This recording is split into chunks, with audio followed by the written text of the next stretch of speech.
Good morning all. నేను మీకు science subject teach చేస్తానమ్మా, 7th class science.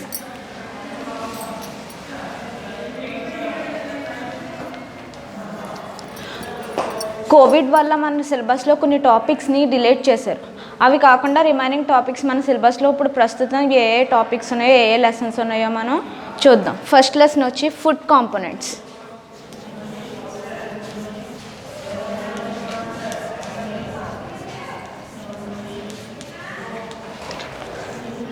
Second, acids and bases.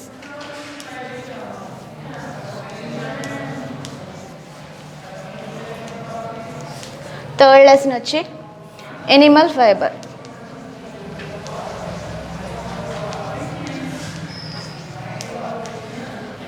Fourth lesson motion and time.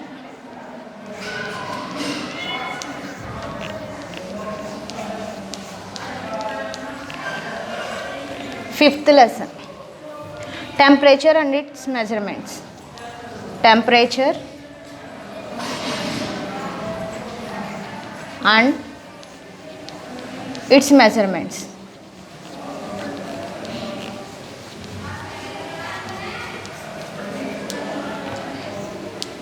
Sixth lesson electricity.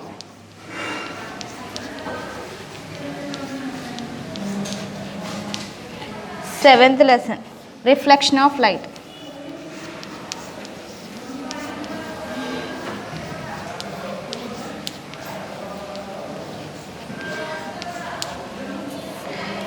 Eighth lesson nutrition in plants.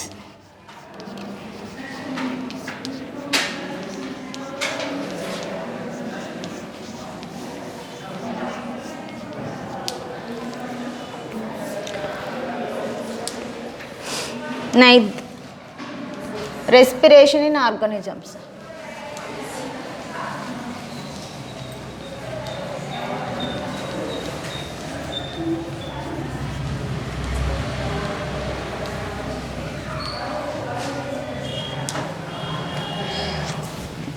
Tenth reproduction in plants.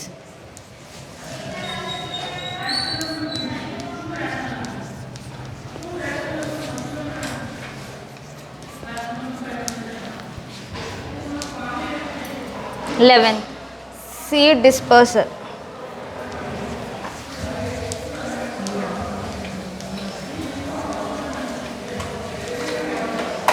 And last 12th lesson changes around us.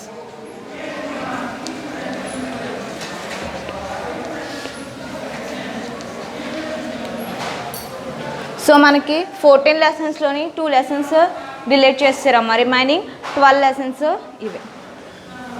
So food components అంటే మనం తీసుకునే food ఐటమ్స్లో, మనం daily తీసుకునే food ఐటమ్స్లో ఎటువంటి components ఉన్నాయో మనకి food components లెసన్లో ఏ ఏ nutritions ఉన్నాయో, మన బాడీకి ఏమేమి అవసరం అవుతాయో, ఏవి తింటే మనం హెల్తీగా ఉంటామో అటువంటివన్నీ మనకి ఫుడ్ కాంపోనెంట్స్ లెసన్లో తెలుస్తుంది.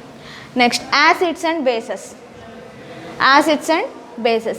యాసిడ్స్కి బేసెస్కి డిఫరెన్సెస్ ఏంటి, ఎటువంటి వాటిని యాసిడ్స్ అంటామో, వేటిని బేసెస్ అంటాము, వాటి యొక్క ప్రాపర్టీస్, యాసిడ్స్ అయితే ఎలాంటి ప్రాపర్టీస్ ఉంటాయి అన్నది మనకి యాసిడ్స్ అండ్ బేసెస్ లెసన్స్లో తెలుస్తుంది. Next animal fibre. మనకి ఆల్రెడీ తెలిసిందే, మనం తీసుకున్న క్లాత్స్ ఇవన్నీ ఎక్కడి నుంచి వస్తాయి, ఎయిదర్ ఎనిమల్స్ నుంచి కానీ లేదా ప్లాంట్స్ నుంచి కానీ వస్తాయి. లైక్ షీప్ తీసుకున్నాం అనుకోండి, మనకు వూల్, షీప్ నుంచి మనకి వూల్ని ప్రిపేర్ చేస్తారు, షీప్స్ నుంచి. అలాగే సిల్క్ వామ్ నుంచి సిల్క్ని ప్రిపేర్ చేస్తారు. సో అలా ఎనిమల్ ఫైబర్స్ ఏమేమి ఉన్నాయో వాటిని ఎలా తయారు చేస్తారు అన్నది మనకి యానిమల్ ఫైబర్ లెసన్లో తెలుస్తుంది. Next motion and time. Motion and time. Motion and time దీనికి మోషన్, ప్రతి మూవింగ్ ఆబ్జెక్ట్కి మనం ఏముందని చెప్తాం, మోషన్ ఉందని చెప్తాం. అండ్ అది టైంకి ఎలా రిలేట్ అవుతుంది అన్నది మనకి లెసన్లో తెలుస్తుంది, మోషన్ అండ్ టైం లెసన్లో.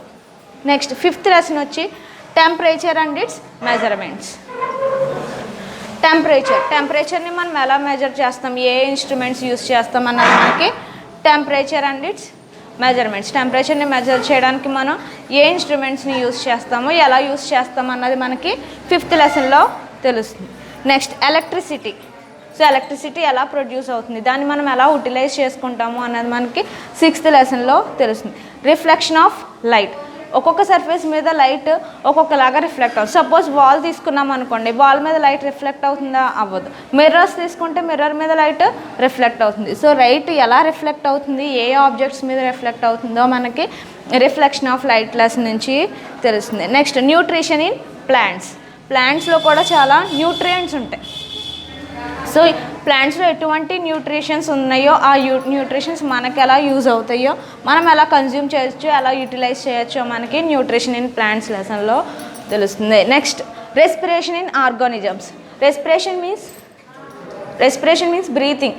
ప్రతి ఆర్గానిజంలో బ్రీతింగ్ ఎలా చేస్తాయి, అన్ని ఆర్గానిజమ్స్ రెస్పిరేషన్ సిస్టము ఒకలా ఉండదమ్మా. ఎనిమల్స్ది ఒకలా ఉంటుంది, ప్లాంట్స్ రెస్పిరేషన్ సిస్టమ్ వేరు. సో ప్రతి ఆర్గానిజంలోని రెస్పిరేషన్ సిస్టమ్ ఎలా ఉంటుందో, ఎన్ని టైప్స్ ఉంటుందో మనకి ఈ రెస్పిరేషన్ ఇన్ ఆర్గానిజమ్స్ లెసన్లో తెలుస్తుంది. Next reproduction in plants. Reproduction means produce చేయటం.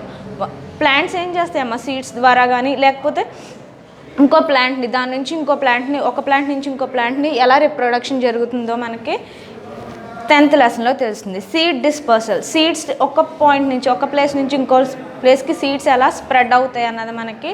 సో సపోజ్ బర్డ్స్ తీసుకున్నాం అనుకోండి, బర్డ్స్ ఏం చేస్తాయి, అవి ఏ ప్లాంట్ దగ్గర తిన్న ఫ్రూట్స్ని పట్టుకెళ్ళి మళ్ళీ ఆ సీడ్స్ని పట్టుకెళ్ళి ఇంకో చోట వేయటం వల్ల మళ్ళీ ఆ ప్లేస్లో మనకి ప్లాంట్స్ మొలుస్తాయి, మళ్ళీ ఆ ప్లేస్లో కొత్త మొక్కలు వస్తూ ఉంటాయి. సో సీడ్స్ ఏమవుతాయి, ఒక ప్లేస్ నుంచి ఇంకో ప్లేస్కి డిస్పర్స్ అవుతూ ఉంటున్నాయి. సో అవి ఎలా డిస్పర్స్ అవుతున్నాయో, ఎయిర్ ద్వారా ఎలా అవుతాయో, లేకపోతే ప్లాంట్స్ కానీ వేరే ఆర్గానిజమ్స్ వల్ల ఎలా అవుతుందో మనకి ఈ సీడ్ డిస్పర్సల్ లెసన్లో తెలుస్తుంది. Next changes around us. మనం అబ్జర్వ్ చేస్తే మన చుట్టూ చాలా చేంజెస్ జరుగుతాయమ్మా. ప్రతిరోజు ఏదో ఒక చేంజ్ మనకి తెలుస్తూనే ఉంటుంది. సపోజ్ సీజన్స్ తీసుకున్నాం అనుకోండి, సమ్మర్లో ఒకలా ఉంటుంది క్లైమేట్, సమ్మర్ సీజన్లో ఒకలా ఉంటుంది, వింటర్ సీజన్లో ఒకలా ఉంటుంది, రైనీ సీజన్లో ఒకలా ఉంటుంది. సో మన చుట్టూను మనకు తెలియకుండానే చాలా చేంజెస్ అనేవి జరుగుతుంటాయి. ఆ చేంజెస్కి రీజన్ ఏంటి, అవన్నీ ఎలా జరుగుతున్నాయో మనకి చేంజెస్ అరౌండ్ అస్ లెసన్లో తెలుస్తుంది. సో ఇప్పుడు మనం 1 by 1 ప్రతి లెసన్ చెప్పుకోవచ్చు. మీకు ఏ వీడియో అయినా అర్థం కాకపోతే మళ్ళీ రివైండ్ చేసుకొని చూసుకునే అవకాశం ఉందమ్మా. ఏ వీడియో కూడా మిస్ కాకుండా ఫస్ట్ నుంచి లాస్ట్ వరకు చూడండి, స్కిప్ చేయకుండా. సో ఫస్ట్ లెసన్ వచ్చి మనకి ఫుడ్ కాంపోనెంట్స్. సో ఇప్పుడు మనం ఫుడ్ కాంపోనెంట్స్ లెసన్ స్టార్ట్ చేద్దాం. సిలబస్ అంతా నోట్ చేసుకోండి అమ్మ. వీడియో పాస్ చేసుకొని మొత్తం సిలబస్ అంతా నోట్ చేసుకోండి. అండ్ ఒక బుక్ పెట్టుకొని డైలీ వీడియో చూసినప్పుడు మీరు ఏమేమి ఇంపార్టెంట్ పాయింట్స్ ఉన్నాయో ఆ పాయింట్స్ అన్నీ ఆ బుక్లో నోట్ చేసుకోండి. అండ్ నోట్స్ మేము వాట్సాప్ ద్వారా మీకు నోట్స్ ఫొటోస్ పంపిస్తాము, అది చూసి మీరు నోట్స్ కాపీ చేసుకొని మనం లెసన్ చెప్తూ ఉండగా మీరు కూడా ఏం చేయాలి, దాంతో సమానంగా ప్యారలల్గా నోట్స్ ప్రిపేర్ చేసుకుంటూ క్వశ్చన్ అండ్ ఆన్సర్స్ చదువుకుంటూ రండి. ఎందుకంటే మీకు స్కూల్ తీసిన వెంటనే టెస్ట్ పెడతారమ్మా, ఎగ్జామ్స్ పెడతారు. సో స్కూల్కి వచ్చిన తర్వాత మీరు ఎగ్జామ్స్ రాయాలి, ఇక్కడికి వచ్చి చదవడానికి, ఇక్కడికి వచ్చి ప్రిపేర్ అవ్వడానికి ఉండదు. సో మీరు వీడియోస్ చూస్తున్నప్పుడే ఏం చేయాలి, నోట్స్ ప్రిపేర్ చేసుకొని ఎలా అయితే స్కూల్లో చదువుకుంటారో మీరు అలాగే ఇంటి దగ్గర కూర్చొని చదువుకోండి.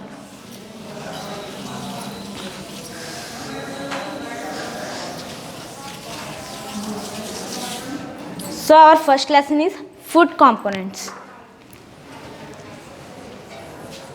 ఫుడ్ అంటే మనకు ఆల్రెడీ తెలిసిందే. ఫుడ్ అంటే మనం డైలీ తీసుకునే ఫుడ్ ఐటమ్స్, లైక్ డైలీ మనం మార్నింగ్ బ్రేక్ఫాస్ట్ చేస్తాం, ఆఫ్టర్నూన్ లంచ్, ఈవినింగ్ డిన్నర్ చేస్తాం. సో అందులో మనం డిఫరెంట్ టైప్స్ ఫుడ్ తీసుకుంటాం. బ్రేక్ఫాస్ట్లో మనం ఇడ్లీ, పూరి, వడ అటువంటివి తీసుకుంటే, లంచ్లో మనం రైస్ తీసుకుంటాం, ఈవినింగ్ టైం డిన్నర్ ఒక్కొక్కరు ఒక్కొక్క విధంగా తీసుకుంటారు. సో మనం డైలీ డిఫరెంట్ ఫుడ్ ఐటమ్స్ని మనం కన్జ్యూమ్ చేస్తూ ఉంటాం. మనం ఈట్ చేస్తున్నప్పుడు ఆ ఫుడ్లో ఎలాంటి కాంపోనెంట్స్ ఉన్నాయని, అంటే అలాంటివి ఉన్నాయంటే మనం తీసుకునే ఫుడ్లో రైస్ ఉంది, వీట్ ఉంది, అది కాదు. ఆ ఫుడ్లో ఎటువంటి కాంపోనెంట్స్, ఎటువంటి న్యూట్రిషన్స్ కంటైన్ అయి ఉన్నాయని. సపోజ్ ఇప్పుడు మనం వీట్ తీసుకున్నాం అనుకోండి, లేదా రైస్ తీసుకున్నాం అందులో అనుకుంటే అందులో స్టార్చ్ ఎక్కువ ఉంటుంది, అంటే అందులో కార్బోహైడ్రేట్స్ ఎక్కువ ఉంటాయి. వీటిలో కార్బోహైడ్రేట్స్ ఉంటాయి, ప్రోటీన్స్ కూడా ఉంటాయి. సో కాంపోనెంట్స్ అంటే మనం తీసుకునే ఫుడ్ ఇంటేక్లో ఎటువంటి సబ్స్టెన్స్, ఎటువంటి న్యూట్రియన్స్ ఉన్నాయి అన్నది మనకి తెలుస్తుంది. ఫుడ్ కాంపోనెంట్స్ అంటే అదనమాట. కార్బోహైడ్రేట్స్ కానీ, ప్రోటీన్స్ కానీ, మినరల్స్, విటమిన్స్, ఇంకా ఫ్యాట్స్, ఆయిల్స్, మన బాడీకి అవసరమైనవి అనమాట. మన బాడీ బిల్డప్ చేసుకోవడానికి, మన బాడీ వర్క్ చేయడానికి, మన బాడీకి ఎనర్జీని సప్లై చేయడానికి యూజ్ అయిన కాంపోనెంట్స్ అన్నిటినీ మనం ఫుడ్ కాంపోనెంట్స్ కింద కన్సిడర్ చేసుకుంటాం. వేస్టేజ్ కాదు, ఫైబర్ కానీ, న్యూట్రియంట్స్ కానీ, ప్రోటీన్స్ కానీ, ఇవన్నీ మనకి ఫుడ్ కాంపోనెంట్స్లోకి వస్తాయి. మనం ప్రతి ఫుడ్ కాంపోనెంట్ మనకి ఇంపార్టెంటే. కార్బోహైడ్రేట్స్ కావాలి మనకి, ప్రోటీన్స్ కావాలి మనకి, అండ్ మినరల్స్ కావాలి, విటమిన్స్ కావాలి. ఏ ఒక్కటి ఇన్బ్యాలెన్స్ అయినా, ఫైబర్ కావాలి, ఏ ఒక్కటి ఇన్బ్యాలెన్స్ అయినా కూడా మన బాడీ సరిగ్గా వర్క్ చేయలేదన్నమాట. అంటే మన బాడీకి ప్రాపర్ ఎనర్జీ సప్లై చేయలేము. మనం ప్రాపర్గా ఫుడ్ తీసుకోకపోతే మనం ప్రాపర్గా వర్క్ చేయగలమా? మన బాడీ ప్రాపర్గా బిల్డప్ అవుతుందా? చాలామంది పిల్లలు హైట్ త్వరగా ఎదగరు. అంటే ఏంటి? వాళ్ళకి కరెక్ట్ అయిన ఫుడ్ తీసుకోవట్లేదు వాళ్ళు. సో అన్నీ బాగానే ఉండి కూడా ఎదగకపోతే ఏంటి అర్థం? వాళ్ళు సరైన ఫుడ్ కన్జ్యూమ్ చేయట్లేదు అని చెప్పారు. సో మనం సరిగ్గా మిల్క్, చాలామంది పిల్లలు మిల్క్ అది తాగనని చెప్పేసి వాదిస్తూ ఉంటారు. సో మిల్క్లో ఏముంటుంది? మనకి కాల్షియం ఉంటుంది. అది ఎందుకు యూజ్ అవుతుంది? మన బోన్స్ని స్ట్రాంగ్ చేయడానికి యూజ్ అవుతుంది. మిల్క్ అది తాగకపోతే కాల్షియం ఎక్కడి నుంచి వస్తుంది మనకి? సో మన ఫుడ్లో కాల్షియం, మెగ్నీషియం వీటిలన్నిటిని మైక్రోన్యూట్రియంట్స్ అంటారనమాట. Micronutrients and macronutrients. కార్బోహైడ్రేట్స్ ఇవన్నీ కొంచెం ఎక్కువ క్వాంటిటీలో తీసుకోవాలి మనం. ఎందుకు? కార్బోహైడ్రేట్స్ నుంచి మనకి ఎక్కువ ఎనర్జీ వస్తుంది. మన బాడీ బిల్డప్ చేసుకోవడానికి మనకి కార్బోహైడ్రేట్స్ బాగా యూజ్ అవుతాయి. అంటే పక్కా కాకుండా కొంచెం మంచిగా, అందంగా, హెల్తీగా ఉండడం కోసం మనకి కార్బోహైడ్రేట్స్ లాంటివి యూజ్ అవుతాయి అన్నమాట. మైక్రోన్యూట్రియంట్స్ అంటే మన బాడీకి విటమిన్ ఏ అవసరం. మనకి దానికి 1 కిలో అవసరం ఉండదు, మనకి మిల్లీగ్రామ్స్లో అవసరం అవుతుంది అంతే. విటమిన్ ఏ మనకు మన బాడీలో 1 కిలో ఉండాలి, 2 కిలోలు ఉండాలి అలా ఏమి ఉండదమ్మా. అవి చాలా తక్కువ క్వాంటిటీలో ఉండే విటమిన్స్, వాటిని మనం మైక్రోన్యూట్రియంట్స్ అంటాం. సో మనం తీసుకునే ఫుడ్లో ఈ ప్రోటీన్స్, మినరల్స్, విటమిన్స్ అన్నీ ఎలా ఉండాలి? బ్యాలెన్స్డ్గా ఉండాలి. ఎక్కువ ఉండిపోకూడదు, అలా అని తక్కువ కూడా అవ్వకూడదు. విటమిన్స్ ఎక్కువైనా ప్రాబ్లమే. కొన్ని విటమిన్స్ ఎక్కువైనాయి అనుకోండి, దానివల్ల కూడా మనకు కొన్ని డిసీజెస్ వస్తాయి. విటమిన్స్ తక్కువైనా కూడా డిసీజెస్ వస్తాయి. అంటే మనం ఏం చేయాలి? మనం తీసుకునే ఫుడ్లో బ్యాలెన్స్డ్గా తీసుకోవాలి, అన్నీ సమానంగా ఉండేలాగా తీసుకోవాలి. ఏది ఎంతవరకు అవసరమో అంతవరకు మాత్రమే మనం కన్జ్యూమ్ చేసుకోవాలి. అసలు మన ఫుడ్లో ఎలాంటి కాంపోనెంట్స్ ఉంటాయి, మనం ఎలాంటి ఫుడ్ ఇంటేక్ చేసుకోవాలి, అంటే ఎలాంటి ఫుడ్ తినాలి. సపోజ్ చాలామంది బయట ఫుడ్ ఎక్కువ తింటున్నారు అనుకోండి, ఇంట్లో ఫుడ్ అవాయిడ్ చేసేసి బయట జంక్ ఫుడ్ ఎక్కువ తింటే వాళ్ళు హెల్తీగా ఉంటారా? మనందరికీ తెలుసు కదా, ఓన్లీ బయట ఫుడ్ తింటే మనం హెల్తీగా ఉంటామా? ఇంట్లో వదిలేసి ఇంట్లో ప్రిపేర్ చేసి రైస్ తినరు, ఏమీ తినరు. కానీ బయట మాత్రం అన్నీ ఫ్రెంచ్ ఫ్రైస్ ఇలాంటివి ఎక్కువ తింటున్నారు అనుకోండి, జంక్ ఫుడ్ ఎక్కువ తింటున్నారు అనుకోండి, న్యూడిల్స్ అలాంటివి. సో వాళ్ళు హెల్తీగా ఉంటారా? ఉండరు. ఎందుకు? ఆ జంక్ ఫుడ్ నుంచి ఎక్కువ ఫ్యాట్స్, కార్బోహైడ్రేట్స్ మాత్రమే ఉంటాయి. ప్రోటీన్స్, విటమిన్స్ ఉండవు. డీప్ ఫ్రై చేసేసిన వాటిల్లో ప్రోటీన్స్, విటమిన్స్ ఎక్కడుంటాయి? అవన్నీ ఆ డీప్ ఫ్రై చేసినప్పుడు ఆ హీట్కే మాయమైపోతాయి.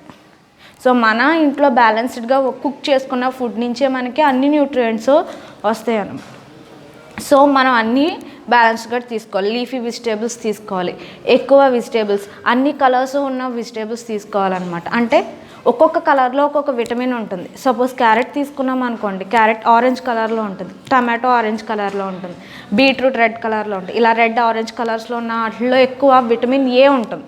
అలా ఒక్కో ఫుడ్లోని, ఒక్కొక్క కలర్లోని ఒక్కొక్క కాంపోనెంట్ ఉంటుంది. గ్రీన్ లీఫీ వెజిటేబుల్స్ తీసుకున్నాం అనుకోండి, మెగ్నీషియం ఎక్కువ ఉంటుంది వాటిలో. మెగ్నీషియం ఉంటుంది, కాల్షియం ఉంటుంది. మనకి మిల్క్లో ఎలా కాల్షియం అయితే వస్తుందో, లీఫీ వెజిటేబుల్స్ నుంచి మనకి మెగ్నీషియం, కాల్షియం వస్తుంది, ఐరన్ వస్తుంది. సో ఇవన్నీ ఐరన్ అంటే మనకి ఎక్కువ క్వాంటిటీ అవసరం లేదు, చాలా తక్కువ క్వాంటిటీయే కావాలి. కానీ దాన్ని మనం ఎలా తీసుకోవాలి? ఫుడ్ నుంచి తీసుకుంటేనే మన బాడీ దాన్ని గ్రాస్ప్ చేసుకోగలుగుతుంది, దాన్ని అబ్జర్వ్ చేసుకొని దాని ఎనర్జీ మనం యూజ్ చేసుకోగలుగుతాం. అంతేగాని ఫుడ్ మానేసి ఐరన్ ట్యాబ్లెట్స్, విటమిన్ ట్యాబ్లెట్స్ వేసుకున్నా అవి మన బాడీ గ్రాస్ప్ చేసుకోలేదన్నమాట.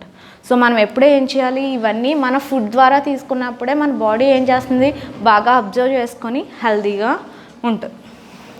సో ఎప్పుడు కూడా ఫుడ్ ఎలా తీసుకోవాలి? మనం బ్యాలెన్స్డ్గా తీసుకోవాలి. సో ఫుడ్ కాంపోనెంట్స్ లెసన్లో మనకి యాక్టివిటీ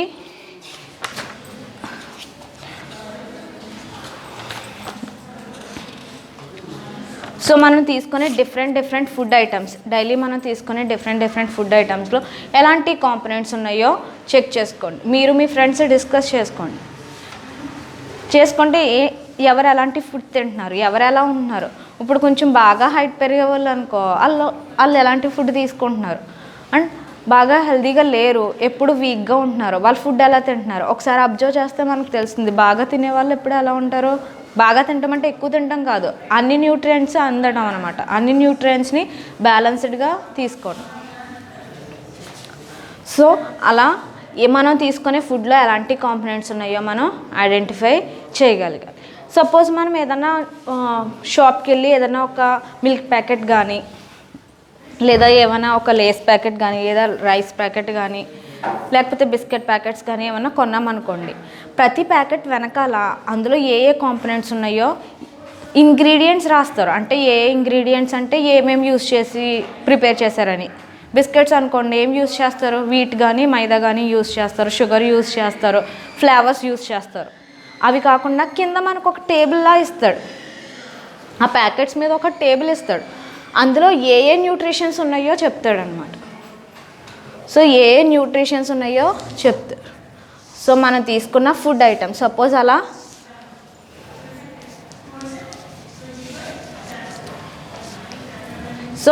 మనం తీసుకున్న ఫుడ్ ఐటమ్స్ అందులో ఏ కాంపోనెంట్స్ ఉన్నాయో మనకి లిస్ట్ ఇస్తాడు అనమాట. కార్బోహైడ్రేట్స్ ఎంత ఉన్నాయి, carbohydrates, proteins,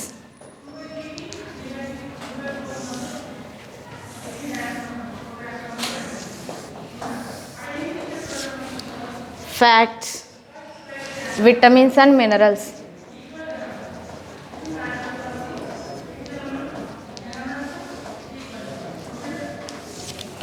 and other components. Suppose మనం ఏదైనా మిల్క్ ప్యాకెట్ తీసుకున్నాం అనుకోండి,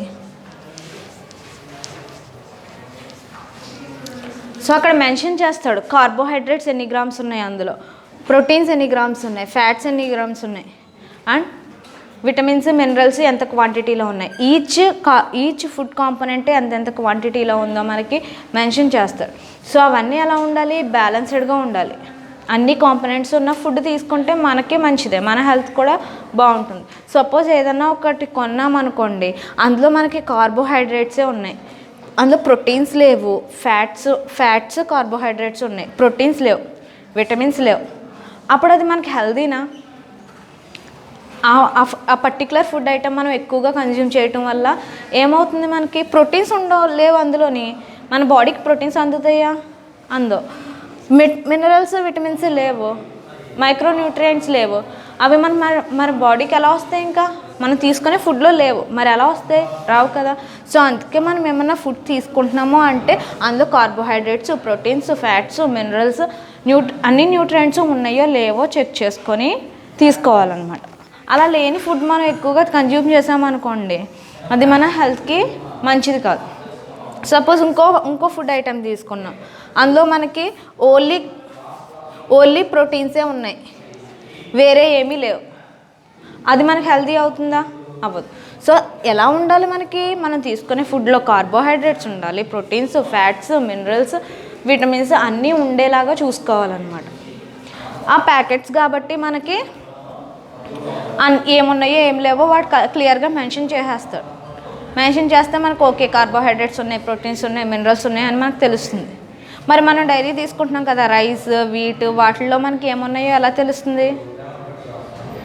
సో అవే ఏమున్నాయో ఏం లేవో తెలుసుకోవడం మనం నెక్స్ట్ క్లాస్లో చూద్దాం. నెక్స్ట్ క్లాస్లో మనం తీసుకునే ఫుడ్ ఐటమ్స్లో కార్బోహైడ్రేట్స్ ఉంటాయి, స్టార్చ్ ఉంటే ఎలా టెస్ట్ చేయాలి, ప్రోటీన్స్ని ఎలా టెస్ట్ చేయాలి, అండ్ ఫ్యాట్స్, ఆయిల్స్ ఎలా టెస్ట్ చేయాలో మనం నెక్స్ట్ క్లాస్లో చూద్దాం. మీరు అందరూ ఏం చేస్తారంటే మీ ఇంట్లో ఫుడ్ ప్యాకెట్స్ ఉంటాయి కదా, మిల్క్ ప్యాకెట్ కానీ, లేకపోతే బిస్కెట్ ప్యాకెట్స్ కానీ, చాక్లెట్స్ కానీ, మీరు ఎప్పుడైనా అబ్జర్వ్ చేస్తే చాక్లెట్స్ మీద కూడా రాస్తారు కార్బోహైడ్రేట్స్, ప్రోటీన్స్ అవి ఎంత ఉన్నాయో చాక్లెట్స్ మీద కూడా మెన్షన్ చేస్తారు. సో మీ దగ్గర ఏవి అవైలబుల్గా ఉంటే అట్లీస్ట్ ఒక 4 or 5 ప్యాకెట్స్ తీసుకొని, దీనికోసం మీరు ప్రత్యేకించి కొనక్కర్లేదమ్మా, ఇంట్లో ఎలాగో ఉంటాయి. లేదా ఇంతకుముందు మీరు కొన్న ప్యాకెట్స్, చాలామంది చాక్లెట్స్ తినేసి ఆ కవర్లు కూడా దాచుకుంటారు చిన్నపిల్లలు. సో అలా చాక్లెట్ పేపర్ మీద ఏ ఏ కాంపోనెంట్స్ ఉన్నాయో తీసుకొని మీరు ఇలా ఒక టేబుల్ డ్రా చేసి బుక్ పెట్టమని చెప్పాను కదా, నోట్స్ క్లాస్ జరుగుతున్నది ప్రతిదీ నోట్లో రాసుకోమని చెప్తున్నాను కదా, ఆ నోట్స్లో మీరు ఏం చేస్తారంటే ఒక టేబుల్ డ్రా చేసి డిఫరెంట్ ఫుడ్ ప్యాకెట్స్ తీసుకొని ఆ ఫుడ్ ప్యాకెట్స్లో కార్బోహైడ్రేట్స్ ఎంత ఉన్నాయి, ప్రోటీన్స్ ఎంత ఉన్నాయి, ఫ్యాట్స్ ఎంత ఉన్నాయి, విటమిన్స్ ఎంత ఉన్నాయి అండ్ ఇంకేమన్నా అదర్ కాంపోనెంట్స్ ఉంటే రాయండి, లేకపోతే అది బ్లాంక్ వదిలేయండి. సో రాయండి. అండ్ ఆ కింద టేబుల్ కింద మనం తీసుకున్నాం కదా ఇక్కడ milk packet, biscuit packet, chocolate packets తీసుకున్నాం కదా, ఆ కింద మనకి ఏమి హెల్దీయో ఏవి హెల్దీ కాదో కూడా రాయండి. మీరు కింద టేబుల్ రాసిన తర్వాత కింద ఏది హెల్దీ ఫుడ్ ఏది అన్హెల్దీ ఫుడ్ కూడా రాయండి. సో ఇది మీరు చేయవలసిన ఇంటి దగ్గర చేయవలసిన యాక్టివిటీ అనమాట. సో మీ నోట్స్ని నేను చెక్ చేస్తానమ్మా, స్కూల్కి వచ్చిన తర్వాత మీ నోట్స్ చెక్ చేస్తాం. సో అందుకే మీరు అందరూ ఏం చేస్తారంటే నోట్స్ ప్రిపేర్ చేసుకోండి. సో లెసన్ చెప్తున్నప్పుడు ఆ టాపిక్ ఆ వీడియో ఖచ్చితంగా ఫస్ట్ నుంచి లాస్ట్ వరకు విని ఇచ్చిన వర్క్ ఏమైతే ఉందో ఆ వర్క్ కంప్లీట్ చేసుకొని పెట్టుకోండి. లాస్ట్లోనే అంతా చేయడం అంటే కుదరదు, అవ్వదు. ఏ రోజుకి ఆ రోజు ప్రిపేర్ అవ్వండి, ఏది పెండింగ్ పెట్టుకోకండి. Thank you.